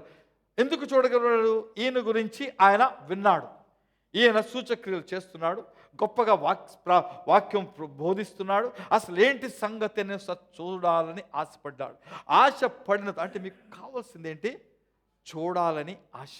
నేను ఒక మాట చెప్తున్నాను, రేపు మీరు వచ్చినప్పుడు ఈ రోజు నుంచి కూడా దేవుని నేను చూడాలి, ఆయన నన్ను ముట్టుకోవాలి, ఆయన నన్ను ముట్టుకుని నన్ను నూతనపరచబడాలి, చూడాలి, ఆయనతో నేను దగ్గర సంబంధము కలిగి ఉండాలని ఆశతో ఈ రోజు నుంచి మీ ప్రార్థన, తీవ్రమైన ప్రార్థన ఉండాలి. ఈయన ప్రార్థన అక్కడ చేసినట్టుగా లేదు, కానీ ఒక తీవ్రమైన పని చేస్తున్నాడు. ఎవరు చేయకుండా పని చేస్తున్నాడు. ఏం చేస్తున్నాడంటే, ఈయన చాలా ధనవంతుడు. అక్కడ ఆయన ఏంటంటే, ఆయన ట్యాక్స్ కలెక్టర్, లేకపోతే సొంకరి, లేకపోతే గుత్తదారుడు. ఈయన సొంకరి కాదు, సొంకరులకు అధికారి. ఆయన అందరి పైన ఉన్నవాడు. ఇష్టం వచ్చినట్లుగా పన్నులు వసూలు చేయడం, వాళ్ళు ఇవ్వకపోతే కొట్టించి, ఆ రోమీల యొక్క ఆ సైనికులు తీసుకొచ్చి కొట్టించి జైల్లో వేయించి అన్ని పనులు చేసి, డబ్బు ఆయన మైండ్లో ఒకటే ఉండేది, ఏంటంటే డబ్బు సంపాదించేసేయాలి. అదే ఆయన మైండ్. ఇవి అన్నీ కలిగింది. తర్వాత ధనవంతుడు, పేరు కలిగిన వాడు. అయితే ఒక చాలా కష్టమైన పని చేస్తున్నాడు. ఏం చేస్తున్నాడంటే, చెట్టు ఎక్కుతున్నాడు. తెలుగులో మేడి చెట్టు ఉంటుంది. మేడి చెట్టు మనం చూసినట్లయితే చాలా కొంచెం కష్టతరంగా ఉంటుంది ఎక్కడానికి. అయితే అది మేడి చెట్టు కాదు, ఫిగ్స్ అంటాం. అంజీర్ తెలుగులో లేదా హిందీలో అంజూరపు చెట్టు అనమాట. ఆ చెట్టు ఆయన ఎక్కుతాడు. అంజూరపు చెట్టు కాదు, ఇంకో పేరు ఉంది దానికి, సికమోర్ ట్రీ అంటారు. అంజూరపు కాదు, ఇది మేడి చెట్టు వంటిది జాతి. అయితే ఆ చెట్టు ఎక్కి చూడాలని ఆశపడతాడు. అంటే తనకు కావలసిన దాన్ని పొందడానికి కష్టపడ్డాడు. మీరు కష్టపడతారా? మీరు ఏమి కావాలనుకున్నారో దాన్ని పొందడానికి కష్టపడాలి. అంటే రేపు పొద్దున కొంచెం త్వరగా లేచి సిద్ధపడి సమయానికి వస్తే, మనకు సమయం చాలా సంకుచితంగా ఉంటుంది. ఎందుకంటే అన్ని చోట్ల మనకి ఇక్కడ కట్లు ఉన్నాయి. మనకు సొంత చర్చ్ ఉందనుకోండి, ఇది ప్రాబ్లమ్స్ ఉండవు. మన సొంత చర్చ్ పొద్దున్న సాయంత్రం వరకు ఏమైనా చేసుకోవచ్చు. అందుకే మనం తొందరగా రావాలి, ఎలాగో తొందరగా వచ్చి చేయాలి. అందరూ కష్టపడుతున్నారు. పాస్టర్ గారు, నేను ఇక్కడ అందరం త్వరగా రావడానికి ప్రయత్నం చేస్తున్నా. మీరు కష్టపడే వస్తున్నారు. కొంతమందికి మీకు మరి మీ ఉండే స్థలాల్లో స్నానాలు చేయడానికి, పొద్దున్న లేచి చేయడానికి కొన్ని కష్టాలు ఉండవచ్చు. అయితే మీరు కష్టపడుచున్నారు కాబట్టి దేవుడు మీరు దీవిస్తాడు. హల్లెలూయా. ఈ యొక్క జక్కయ్య కష్టపడి చెట్టు ఎక్కాడు కాబట్టి 5వ వచనంలో ఏముంటుంది చూడండి. అక్కడ యేసు ఆ చోటికి వచ్చినప్పుడు కనులెత్తి చూచాడు. నీ తట్టు చూస్తాడు యేసు ప్రభు. హల్లెలూయా. ఎందుకు? నీవు కష్టపడి ఆయన చూడడానికి వచ్చావు కాబట్టి యేసే నీ తట్టు చూస్తాడు. అక్కడ యేసే మాట్లాడుతున్నాడు. జక్కయ్య, నీ పేరు తెలుసు ఆయనకి. ఆయన పేరు తెలిసింది. ఎందుకు? యేసుకు నీ పేరు తెలుసు. త్వరగా రమ్ము, నేడు నేను నీ ఇంట ఉండవలసి ఉంది. నేను నీతో కాదు, నేను యాక్చువల్లీ నీ ఇంటికి వచ్చి నీ ఇంట్లో ఉంటాను. అక్కడ యోహాను సువార్త 14వ అధ్యాయం ఉంటాడు, నేను తండ్రిని మీ ఇంటికి వచ్చిన దగ్గర నివాసం చేతుము. 23వ వచనం ఉంటుంది యోహాను 14:23. ఎప్పుడు? ఆయనకు విధేయత చూపించినప్పుడు, మీ ఇంట్లో వాసము చేస్తామని చెప్తున్నాడు. అలాగూ చెప్పినప్పుడు ఆయన కిందకి వస్తాడు, ఆయన ఇంట్లో ప్రవేశిస్తాడు. ఎప్పుడైతే యేసయ్య నీ దగ్గరకు వస్తాడో నీలో మార్పు వస్తుంది. హల్లెలూయా. ఇక్కడ చూడండి, జక్కయ్య 8వ వచనము. జక్కయ్య నిలబడి, ఇదిగో ప్రభువా, నా ఆస్తిలో సగం బీదలకు ఇచ్చుచున్నాను. నేను ఎవరి యొద్దనైనను అన్యాయంగా దేనిని తీసుకునిలా అతనికి 4 మరలా చెల్లించునని ప్రభువుతో చెప్పెను. యేసుక్రీస్తు ఆయనకి ఏమీ చెప్పలేదు. ఏంటి జక్క ఇంత క్రూరంగా చేస్తున్నావు, ఇంత చేస్తున్నావు, ఒక్క మాట అనలేదు. ఇంటికి వచ్చాడు. యేసు ప్రభును కలుసుకుంటేనే మార్పు వచ్చేస్తుంది. యేసుక్రీస్తు సన్నిధిలో మార్పు వస్తుంది. ప్రభు సన్నిధి, అందుకు ప్రభు సన్నిధి కొరకు మనం ఆశపడదాము. రేపు మనం చేసినంత ఆరాధనలు, స్తుతులు, దేవుని సన్నిధి, ఆ సన్నిధి ఆయనకు పరిశుద్ధాత్ముడు నన్ను తాకాలనే ఆశతో నీవు కూర్చున్నట్లయితే దేవుడు నీకు చేస్తాడు. ఆశలు లేని వారికి ఏమీ జరగదు. ఏదో టైంపాస్ చేసుకొద్దాం, చెప్పి కూర్చుని వద్దాం అనుకుంటే మీకు ఏమీ, అందుకే పేర్లు ఇవ్వమంటున్నాను. పేర్లు ఇవ్వటం ఎందుకో తెలిసిందా? మీరు సీరియస్గా ఆలోచిస్తున్నారని అర్థం. దాని అర్థం అది. అందుకు పేర్లు ఇవ్వాలి. చాలా మందికి అంది చూద్దాం, ఆ రోజు వచ్చిన తర్వాత చూద్దాం, ఒక ఛాన్స్ దొరికితే వెళ్దాం, లేకపోతే కుదరదు. నీవు ఆలోచిస్తేనే కానీ ఏ పని కూడా చేయవు. నువ్వు ఆలోచించుకొని నిర్ణయించుకుంటేనే కానీ ఏ పని కూడా చేయలేవు. కాబట్టి జక్కయ్య గృహానికి యేసుక్రీస్తు రాగానే ఒక్కదినం మార్పు. దేని కొరకైతే గత జీవితం అంతా దాన్ని అతను స్పెండ్ చేస్తాడంటే డబ్బు కొరకు, ఆ డబ్బును ఒక్క నిమిషంలో ఇచ్చేయడానికి ఇష్టపడిపోయాడు. సగం ఇచ్చేస్తున్నాడు బేదలకి. సంపాదించిన ఆస్తి అంతట్లో సగం బేదలకి ఇచ్చేస్తాను, కొంచెం ఇస్తానని లేదు, కొంచెం బేదవాడు కొంచెం ముష్టి ఇస్తానని లేదు, సగము బేదలకి ఇచ్చేస్తాను, ఇచ్చుకున్న వాళ్ళ దగ్గర 4 గంటలు ఇస్తాను. ఏమి మార్పు అది! జక్క వంటి మనుషులు దేవుడు యేసుక్రీస్తు మార్పు మనలో చేయగలడు. హల్లెలూయా, దేనికి మహిమ కలుగును గాక. ఇంకా ముందుకు వెళ్ళిపోయినట్లయితే ఒక మాట మీకు గుర్చేయాలని ఆశపడుచున్నాను. యాకోబు ఆశపడతాడు ఏంటంటే దేవుడు ఆయన ఆశీర్వదించాలని. దేవునితో ఆయన ముఖాముఖిగా ఒక ప్రత్యేకమైనటువంటి సమయాన్ని గడుపుతున్నాడు. తన అన్న దగ్గర తిరిగి వచ్చినప్పుడు తన అన్న చంపేస్తాడని భయం వేసింది. ఆయన ఏం చేస్తాడు? ఒంటరిగా ఉండిపోయి దేవుని సన్నిధిలో గడుపుతాడు. గడిపినప్పుడు అక్కడ ఏమైంది? ఒక మనుష్యుడు వచ్చి ఆయనతో పెనుగులాడతాడని రాయబడి ఉంది. అయితే మనుష్యుడు అంటాడు, కానీ అక్కడ ఆ మనుష్యుడు పక్కన ఇంగ్లీష్ లెటర్స్లో హీ అని అక్కడ రాసినప్పుడు క్యాపిటల్ పెడతా అంటే దేవుడు వచ్చే పెనుగులాడుతున్నాడు. మరి ఎందుకు పెనుగులాడాడు దానికి సంబంధం మాకు తెలియదు. కానీ పెనుగులాడినప్పుడు యాకోబు ఏం చేస్తున్నాడు? ఒకటే పని చేస్తాడు. ఏం చేస్తాడు? ఒకసారి స్వరూపు పెట్టరండి ఒకసారి. ఆయన ఏం ఆయన ఇలా పట్టేసుకున్నాడు అన్నమాట. ఇలా పట్టేసుకుని ఇది పెట్టాడు. ఈ స్వరూపు ఎంత కష్టపడినా అలా ఇదిలి పెట్టమని ఇదిలి పెట్టి ఒక్క చేయి తీసుకుని ఒక తుంటి మీద ఒక దెబ్బేస్తాడు దేవుడు. వేసినప్పుడు అప్పుడు అంటే నదులు పెట్టమంటే లేదు, నువ్వు నన్ను దీవిస్తే. వాక్యం చూపిద్దాం. ఆదికాండము 32వ అధ్యాయం 26వ వచనము. తెల్లవారుచున్నది కనుక నన్ను పోమన్నగా అతడు నీవు నన్ను ఆశీర్వదిస్తేనే కానీ నిన్ను పోనీయను.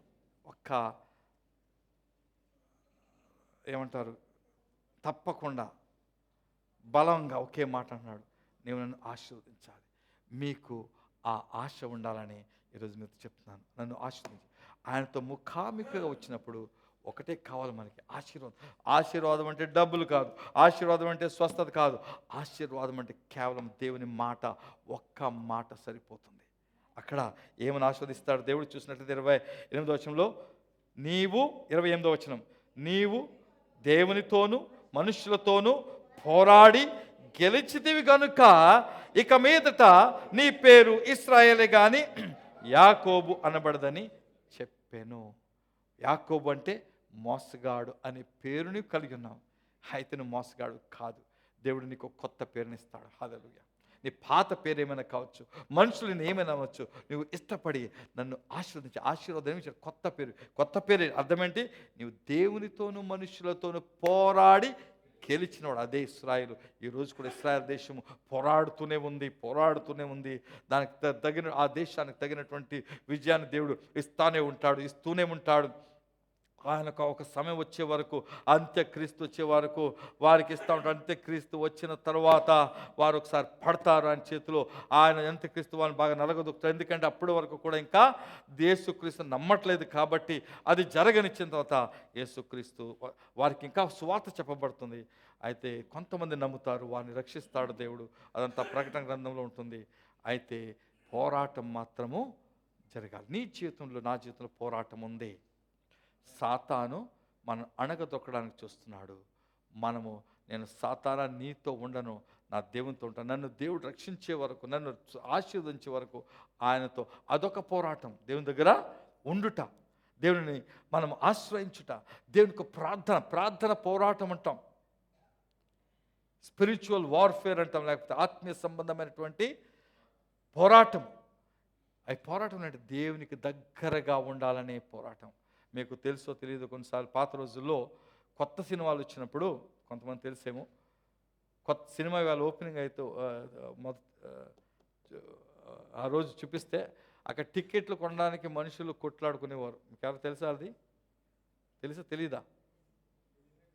అంటే కొత్త వాళ్ళకి తెలియదేమో, లేకపోతే ఈ దేశం ఉంది తెలియదేమో. మా చిన్నప్పుడు చూస్తాను ఆయన కొట్లాడుకోవడం, నాకు ముందు టికెట్ కావాలి, నాకు ముందు ఏంటో మరి తెలియదు, కానీ నేను వెళ్ళలేదు ఎప్పుడు, నేను కొట్లాడేప్పుడు టికెట్ తీసుకోలేదు. అయితే మా అందరూ చూసేవాళ్ళం. అలా దేవునిని కలగవాలని, దేవుని చూడాలని, దేవునిని ఆశ్రయించాలని పోరాటము మనము చేస్తూ ఉండాలి. హల్లెలూయా. ఆ పోరాటమే ఈ యొక్క ప్రత్యేక మీటింగ్కి పునాది, లేకపోతే ఉద్దేశం. దేవుని స్తోత్రం కలుగును గాక. మీరు ఈ మాటలన్నీ మీకు ఎందుకు చెప్పానంటే, ఈ వాక్యం ద్వారా మనకు కావాల్సిందంటే, సాతాను మనం బంధిస్తూ ఉన్నాడు, బంధించాడే కాదు బంధిస్తే విడుదల పొందేస్తున్నాం, మళ్ళీ వస్తాడు, మళ్ళీ బంధించిన ప్రయత్నం చేస్తాడు. ఎందుకంటే లోకంలో మీరు చూసే చూపులు, మీరు వినే మాటలు, మీరు మాట్లాడే మాటలు, ఇవన్నీ కూడా మిమ్మల్ని ఏదో విధంగా బంధిస్తాడు. పాపము చేస్తూనే ఉంటాం. మీకు ఒకసారి వాక్యం చెప్పాను ఏంటంటే, మరి స్నానం చేసిన వాడు కాళ్ళు కడుక్కోవాలి ప్రతిరోజు. పొద్దున్న స్నానం చేస్తే రోజంతా స్నానం చేస్తూ ఉండము, కాళ్ళు కడుక్కోవడం. ఎందుకంటే ఈ లోకములో మనం నడుస్తున్నాం కాబట్టి ఆ ధూళిని కడుక్కోవాలి, లేకపోతే ధూళి అలాగుంటుంది. అదే ధూళితో ఇంటికి వస్తాము, ఇంటి నిండా ధూళైపోతుంది. కాబట్టి కడుక్కుంటూ ఉండాలి, బయటికి వెళ్ళినప్పుడల్లా కడుక్కుంటూ ఉండాలి. మనం లోకంలో ఉన్నాం కాబట్టి కడుక్కుంటూ ఉండాలి. ఆ కడుగుట అది దేవుని సన్నిధిలో జరుగుతుంది. వాక్యమనే ఆ జలముతో ఆ ఉదక స్నానం మనం చేస్తూ ఉండాలి. అలాగే ఆయన సన్నిధిలో మనకు మరి సంపూర్ణమైన విడుదల కలుగుచున్నది. ఆయన సన్నిధిలో సంపూర్ణ సంతోషం ఉంటుంది. ఆయన సన్నిధి కొరకు ఆశతో, ఆయన సన్నిధి నాకు కావాలి ప్రభా అని కోరికతో మీరు వచ్చినట్లయితే, సిద్ధపడినట్లయితే దేవుని కార్య జీవితం చేస్తారు. అన్నిటికంటే ముఖ్యం ఏంటంటే దీంట్లో పరిశుద్ధాత్మతో నింపబడాలి. పరిశుద్ధాత్మ మీ మీదకి వచ్చినప్పుడు మీరు శక్తి నొందెదరు. అంటే పరిశుద్ధాత్మ మీ మీదకి రావాలి. ఆ శక్తి లేకుండా మన శక్తితో సాతాను గెలుచుకోవడం సరిపోదు. మనకి పరిశుద్ధాత్మ నాకు కావాలి. మీలో కొంతమంది పరిశుద్ధాత్మ బాప్తిసం పొందిన వారు ఉన్నారు, మీకు మరలా నింపబడాలి. బాప్తిసం పొందని వారు, నాకు పరిశుద్ధాత్మలో బాప్తిసం కావాలని మీరు ఈ రోజంతా ప్రార్థన చేయండి. ఏమైనా సరే నన్ను పరిశుద్ధాత్మతో నింపు, పరిశుద్ధాత్మ బాప్తిసం కావాలి ప్రభా. అలాగే మీలో ఉన్న కొన్ని కట్లు మీకు చూపిస్తాను రేపు. కొన్ని మాటలు మీరు ఊహించలేనటువంటి కట్లు మీ మీద ఉంటాయి. కొన్ని వాటి నుంచి విడుదల మీరు పొందడానికి సిద్ధపడి రండి. ఆ కట్లు తప్పకుండా పోయినప్పుడు మీరు విడుదల పొందుతారు. బలమైనటువంటి సేవకులుగా దేవుని కొరకు నిలబడగలుగుతారు. హల్లెలూయా. ఈ యొక్క సమయంలో కొద్ది నిమిషాలు కళ్ళు మూసుకుందాం. వినిన మాటను బట్టి ఒక నిర్ణయం తీసుకుందాం. మనం విన్న వాక్యాన్ని బట్టి నిర్ణయం తీసుకుందాం. హల్లెలూయా. స్తోత్రం స్తోత్రం స్తోత్రం స్తోత్రం ప్రభా.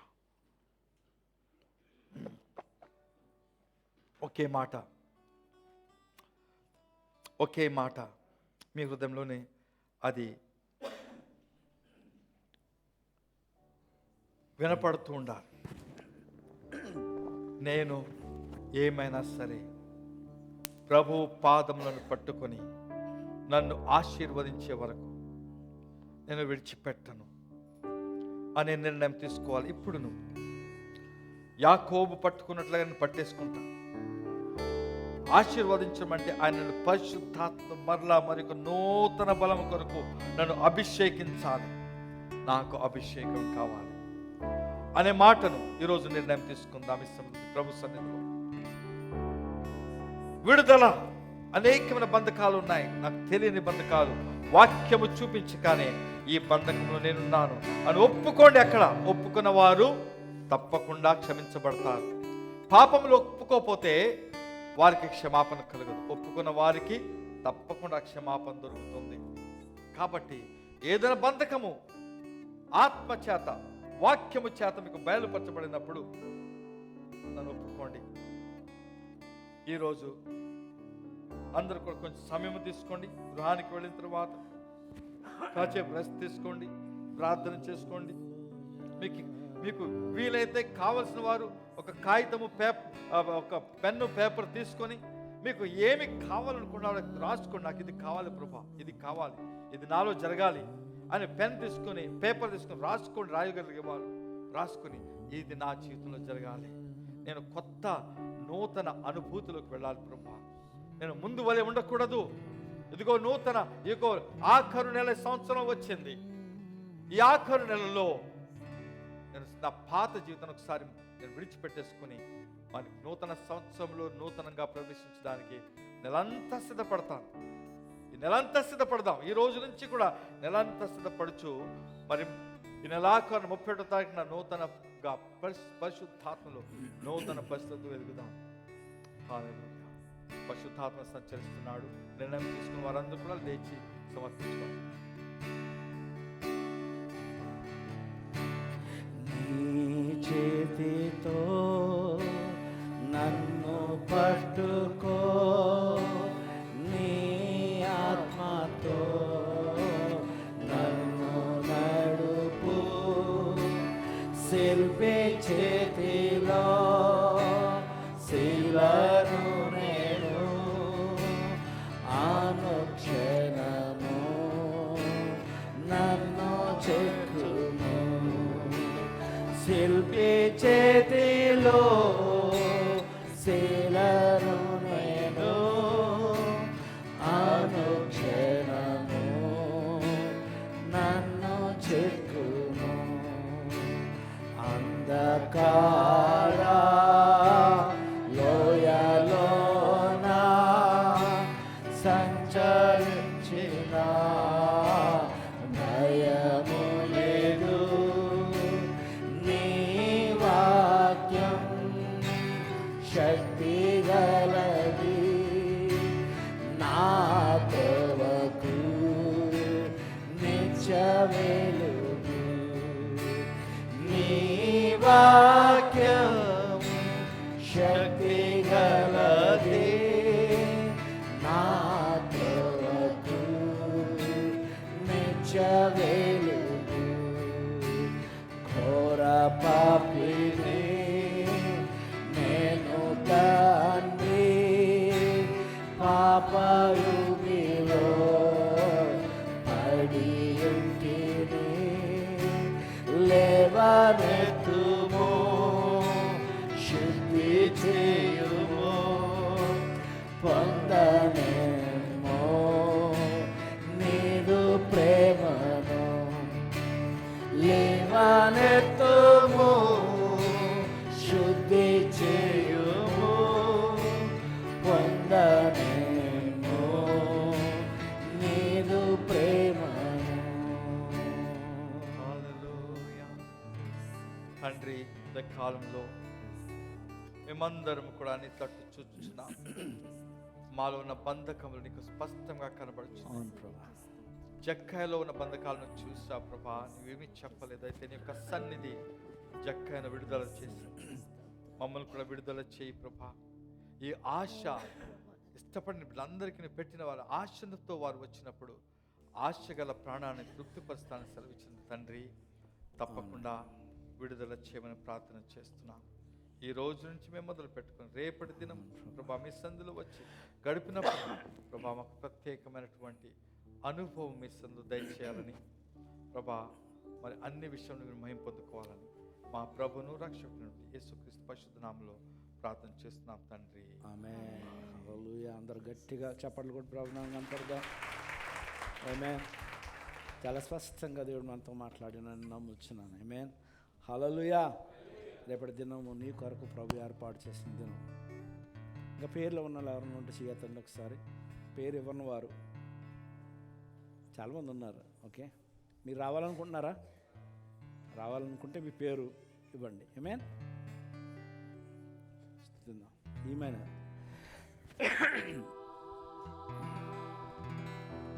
కానుకల ద్వారా దేవుని ఆరాధన.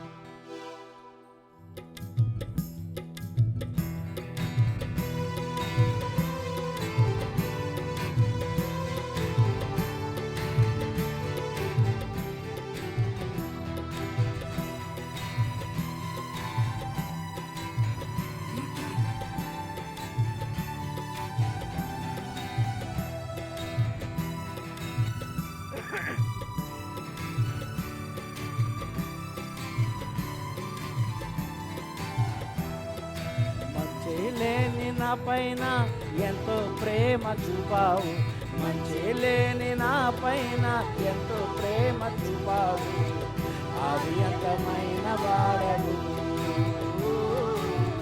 మానవుని రూపమెత్తావు, ఆదియంతమైన వాడవు, మానవుని రూపమెత్తావు. పరలోకమును విడచి దిగి వచ్చినావు భూమికి, పరలోకమును విడచి దిగి వచ్చినావు భూమికి, ఎంతగా ఎంతగా ఎంతగా స్తుతులు పాడినా యేసుని రుణము తీరు. యథార్థంగా చెప్తామా? ఎంతగా స్తుతులు పాడినా యేసుని రుణము తీరునా. మంచి లేని నా పైన ఎంతో ప్రేమ చూపావు, మంచి లేని నా పైన ఎంతో ప్రేమ చూపావు, ఆదియంతమైన వాడవు, మానవుని రూపమెత్తావు, ఆదియంతమైన వాడవు, మానవుని రూపమెత్తావు. లోకాలన్నీ ఏలేరా రాజువైన నీవు, సామాన్యుల ఇంట నీ కాలు పెట్టినావు, లోకాలన్నీ ఏలేరా రాజువైన నీవు, సామాన్యుల ఇంట నీ కాలు పెట్టినావు, నీదెంత దీన మనసు నాకెంత ఘనత యేసు, నీదెంత దీన మనసు నాకెంత ఘనత యేసు, ఎంతగా ఎంతగా ఎంతగా స్తుతులు పాడినా యేసుని రుణము తీరునా, ఎంతగా స్తుతులు పాడినా యేసుని రుణము తీరునా. హల్లెలూయా. కట్లు విప్పబడుట చాలా ముఖ్యమండి. ఆమేన్. దాంతో జీవిస్తే కష్టం. ఆమేన్. ఆశతో విప్పబడాలని రండి. నాకు రాజాను కట్టు వేయబడిన తర్వాత నాకు అనిపించింది, ఎందుకు కట్టేశారు అని. నీతో పడిన శ్రమలు సరిపోతాయిలే, మళ్ళీ వచ్చేస్తాడేమో అని తిరిగి కట్టారని అనుకున్నాను నేను. మనకైతే పెట్టులై పెట్టి మేకలు వేసేస్తున్నారు,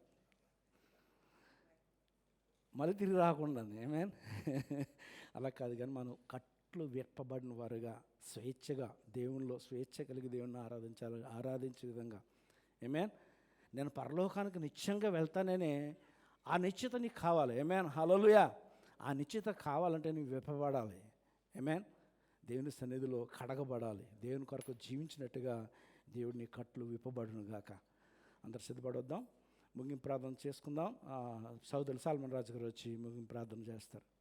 పాస్టర్ మనోహర్ గారు మనకి ఆశీర్వదిస్తారు.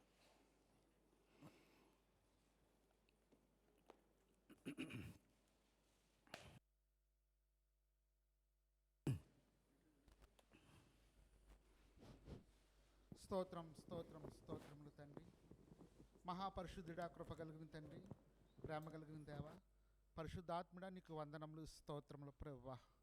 నాయన ఈ దినము ప్రభువా, నీ యొక్క ఇలువైన మాటలు, నీ యొక్క ఇలువైన సత్యములతో ప్రభువా మా హృదయాన్ని పులికింపచేస్తావు ప్రభువా. నీకు స్తోత్రములు దేవా. ఇదిగో తండ్రి, మాలో ప్రభువా అనేకమైన పాపములు ఉన్నాయి ప్రభువా. ఆ పాపం అనే కట్లను ప్రభా నా తండ్రి విడదీసుకుని ప్రభా నీ పరలోక రాజ్యంలో ప్రభా నీ వారసులుగా మేము ఉండాలని ప్రభా ఆశపడుతున్నాం తండ్రి. ఆశపడిన ప్రాణాన్ని తృప్తిపరుస్తానని సెలవిస్తున్న దేవుడు కదా అయ్యా. నీ సన్నిధానంలో మేము అడుగుతున్నాం ప్రభా, నీ ఆత్మశక్తితో నింపండి, నీ పరిశుద్ధ ఆత్మశక్తితో నింపు ప్రభా. నీకు స్తోత్రాలు అయ్యా. ఒట్టి వారి వలె వంచవద్దు ప్రభా. అయ్యా అయ్యా నీకు స్తుతులు స్తోత్రములు చెల్లిస్తూ ఉన్నాం ప్రభా.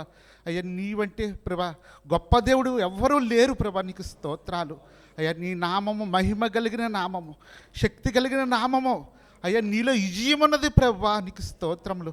ఆ విజయము మేము పొందుకోవడానికి నీ యొద్దకు వచ్చాము కనుక అయ్యా నిండైన దీవెనలతో కుమ్మరించమని అడుగుచూ ఉన్నాము తండ్రి, నీకు స్తోత్రములు. అలాగే తండ్రి పట్టబడిన కానుకలను దీవించండి, ఆశీర్వదించండి ప్రభా. నూరంత ఫలం అందుకునే భాగ్యము దయచే ప్రభా, నీకు స్తోత్రములు తండ్రి. అయ్యా ఏ బిడ్డ అయితే ప్రభు యజమానుల దగ్గర పని చేస్తున్నారో ఆ యజమానుల దగ్గర ప్రభా విధేయతను అనుగ్రహించమని అడుగుచున్నాము. అయ్యా నీకు స్తోత్రాలు.